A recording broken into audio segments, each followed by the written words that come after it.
Правна социјализација на младите во Република Македонија е пилот проект кој од денеска заеднички го спроведуваат Министерството за внатрешни работи и Министерството за образование и наука. Иницијатори и поддржувач е американската невладина организација ПХ Интернационал. Со проектот се опфатени 120 ученици од 4 паралелки од 7 одделение во тетовските основни училишта Братство Миѓени и Гоце Делчев, кои наставата ја следат на македонски и албански наставен јазик. Во рамките на проектот, кој ќе се реализира до средината на идниот месец, ќе бидат обработени 12 дебатни теми за кои ќе говорат обучени полициски службеници на СВР Тетово.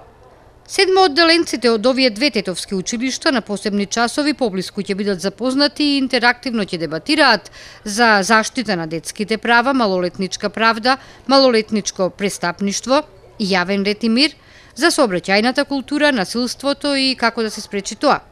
Покрај ова, на часовите, што ќе се одржуваат 2 пати неделно, ќе се обработуваат и темите злоупотреба на алкохол, дроги и други психотропни супстанци, злоупотреба и занемарување на детето, педофилија, порнографија на интернет, како и младите и спортските надпревари, семејството, училиштето и полицијата како заштитни фактори од малолетничко престапништво, а ќе се говори и за безбедност во интернет сообраќајот. Целта на проектот, кој ќе се реализира и во Скопје и Куманово, е основците да бидат целосно информирани за нивните права и обврски како млади личности.